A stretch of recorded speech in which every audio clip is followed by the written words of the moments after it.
Bonjour Made in Life Sport, interview avec Florent Tossello, président du club ALCR de Croix-Rousse. Pouvez-vous vous présenter?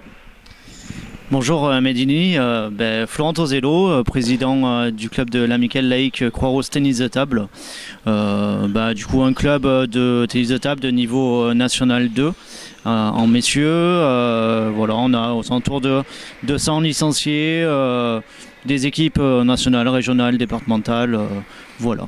Donc enchanté de vous connaître et merci de votre venue. Également.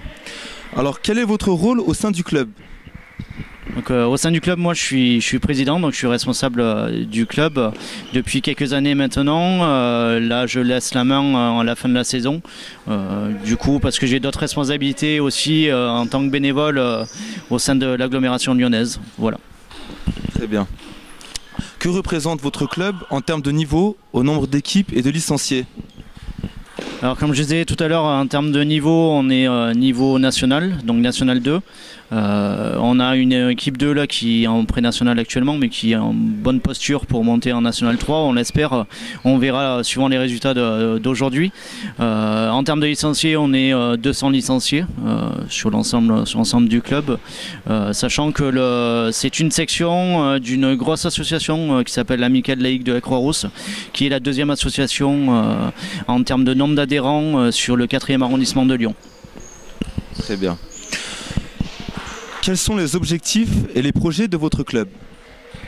Alors les objectifs, ils sont relativement simples, c'est d'avoir à terme, à moyen terme, 2 équipes de national messieurs, de pouvoir pérenniser ces 2 équipes de national messieurs, avoir une structure de formation des jeunes qui est assez performante, également pouvoir avoir un croisement en termes de groupes d'entraînement et puis une réelle dynamique au sein du club, pouvoir aussi s'axer sur des nouvelles types de pratiques, je dirais comme l'Ultimate Ping-Pong là qu'on est en train de développer et d'amener sur la région lyonnaise. Voilà, donc je vous en parlerai je pense peut-être plus tard. Je sais que vous êtes venu aussi couvrir cet événement d'Ultimate Ping. Voilà. Quelles actions concrètes menez-vous pour mener à bien tout cela?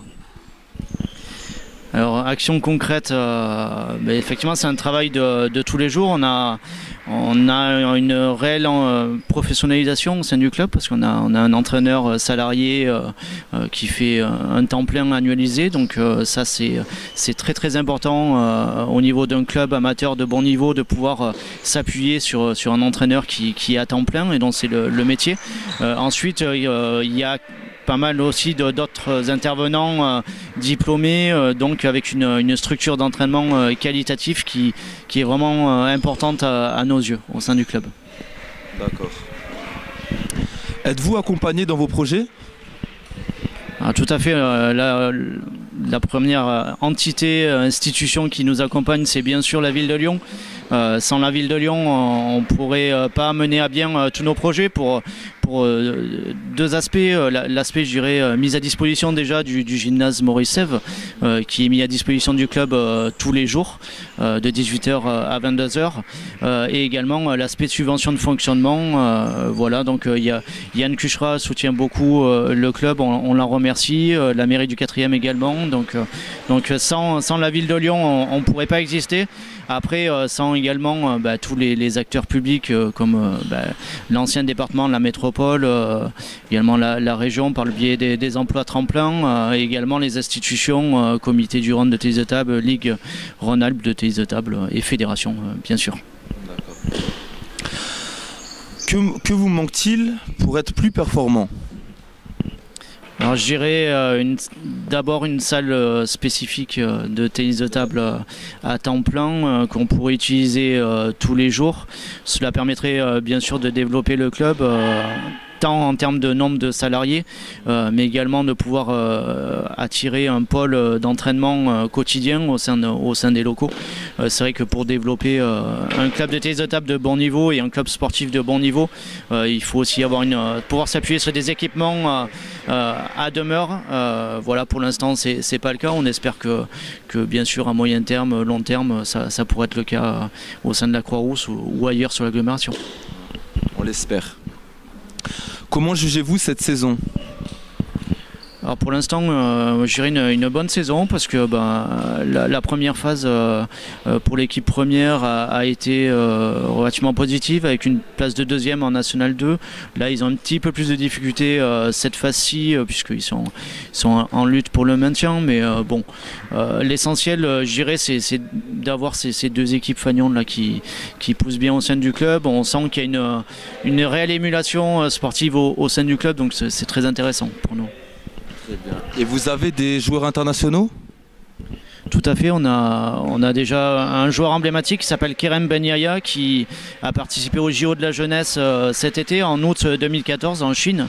Donc c'est un franco-tunisien qui joue pour la Tunisie, mais il a un niveau quand même relativement exceptionnel et en plus il a été formé au club de son plus jeune âge puisqu'il a commencé par les interventions dans le cadre du temps périscolaire que l'on mène dans les écoles primaires. Il est venu au club, on l'a formé et là maintenant c'est le joueur numéro 1 du club. Est-ce qu'il aura le niveau pour rester au club? Ça c'est une autre question, mais en tout cas c'est vraiment un joueur emblématique international qui nous tient à cœur. Donc un atout pour le club, on peut dire ça comme ça. Quels sont vos futurs événements ou dates à retenir? Alors futur événement, là on arrive un peu vers la fin de saison, donc c'est aujourd'hui l'événement un peu majeur parce qu'il y a les deux équipes premières qui jouent des matchs très très importants. Après on a bien sûr la fin du club à la fin de la saison comme toutes les associations sportives.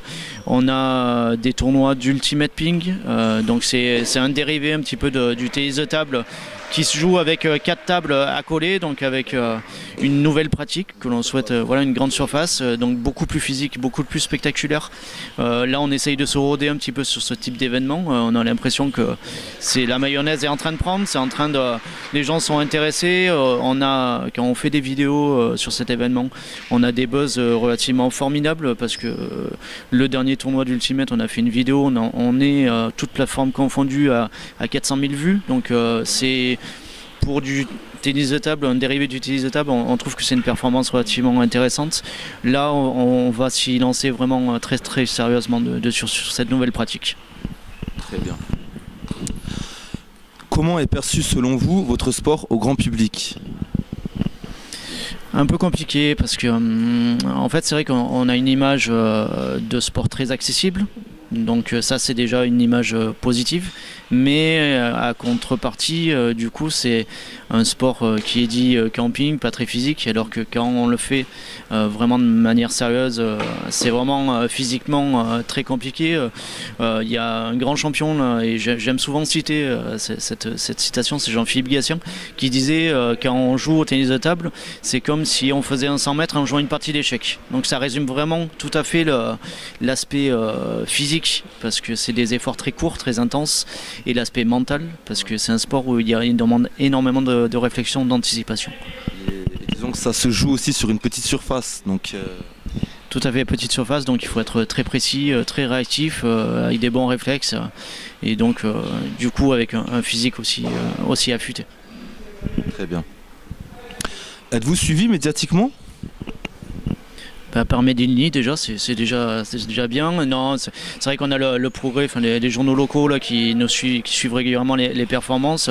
On a des sites internet un petit peu spécialisés comme ActuPing qui relaient aussi régulièrement nos performances. De temps en temps, on a la visite avec plaisir de chaînes de télé quand il y a des résultats un petit peu qui sortent du lot, des sélections en équipe de France, des résultats internationaux. Donc on essaye d'exister parce que c'est pas forcément évident. Quand on est en concurrence avec d'autres mastodontes comme le foot, le basket, des gros sports et des clubs professionnels déjà structurés. Mais je pense qu'on a aussi notre atout pour exister dans le paysage médiatique. Je pense qu'il y a de la place pour tout le monde et le fait d'avoir aussi des initiatives comme Made in Nice, c'est très positif pour les sports comme le tennis de table, et moi je vous encourage à continuer dans ce sens parce que ça fait aussi plaisir aux dirigeants des clubs de vous recevoir, ça fait plaisir aux joueurs, ça fait plaisir au club et vous avez je pense un bon retour de la part de vos internautes et en tout cas il faut continuer dans cette voie. Exactement. Donc pour finir, qu'est-ce que nous pouvons vous souhaiter pour cette fin de saison et les saisons suivantes? Alors d'avoir 2 équipes en national à la fin de la saison, ça me ferait vraiment plaisir en tant de quitter la présidence du club en ayant 2 équipes de national à la fin de saison. Ensuite d'avoir un club qui se développe comme comme la dynamique est en train de se mettre en place. Donc voilà, donc continuer à être sur cette même spirale, continuer à avoir des belles interactions avec nos partenaires, et voilà. Très bien. C'est ce que nous souhaitons aussi. En vous remerciant de nous avoir accordé ce temps pour cette interview, je vous remercie.